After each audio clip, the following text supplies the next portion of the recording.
Jane Thomas ac rwy wedi bod yn asesydd yn Coleg Sir Benfro nawr am just dros 2 flynedd a hanner. Fy nghefndir yw nyrsio a hefyd rheoli yn cartref preswyl gyda cyngor cymdeithasol yn Ceredigion. Ges i'n eni a magu yn Ceredigion ac rwy'n wedi bod yn siarad Cymraeg trwy'n mywyd. Ger fy mod wedi bod yn gweithio i'r coleg just dros 2 flynedd.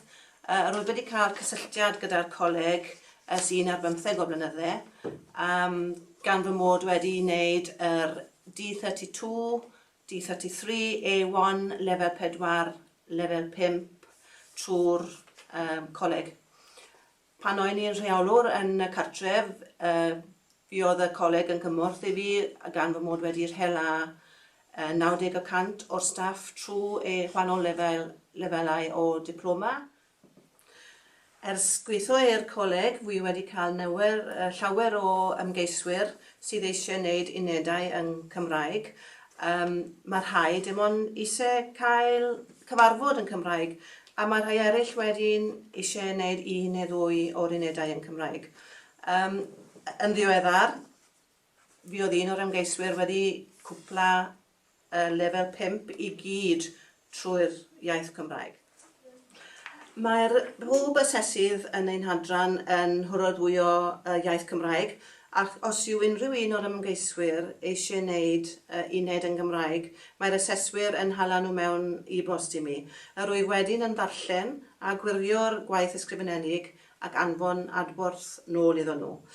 Hefyd gyda ddeddf Cymraeg a'r safonau Cymraeg yn dod i rîm, yn diweddar, rwy bellach wedi dechrau gweud yr unedau diploma a hefyd cyflwyniadau PowerPoint yn ddwyieithog.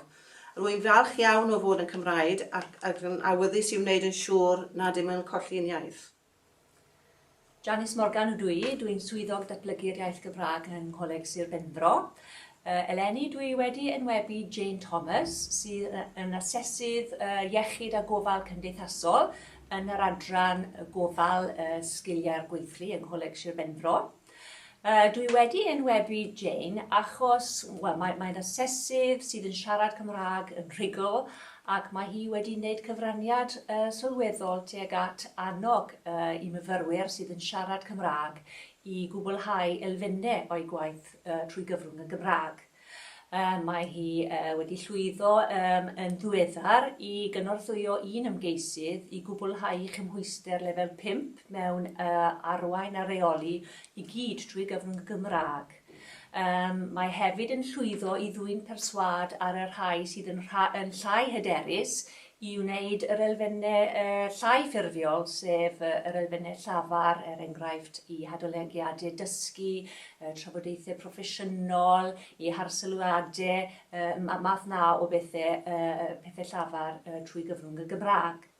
Mae hefyd yn codi ymwybyddiaeth y rhai di-Gymraeg hefyd ynglyn â phwysigrwydd yr iaith Gymraeg ac yn codi ymwybyddiaeth y cyflogwyr a rheolwyr i gyd ynglyn â pwysigrwydd darparu gwasanaeth Cymraeg i gleientiaid sydd yn siarad Cymraeg. Mae'n hynod bwysig bod y cleientiaid yma yn cael y cyfle i ddefnyddio i dewis iaith, yn enwedig yn y maes iechyd a gofal. Mae Jane hefyd yn gosod targedau gyda'i myfyrwyr, targedau sydd yn addas i lefel sgil y dysgwr, enghraifft gyda rhai sydd yn ddi-Gymraeg. Mae'n gosod targedau fel sydd i gyfarch a defnyddio ymedroddion. Mae nhw'n gallu defnyddio gyda'i cleientiaid. Wedi gwneud rhai sydd yn dysgu Cymraeg, targedau tymed bach mwy heriol, ac wedyn rheina sydd yn rhugl yn y Gymraeg, wrth gwrs wedyn cyflwyno elfennau mwy ffurfiol o'i cymhwyster drwy gyfrwng y Gymraeg.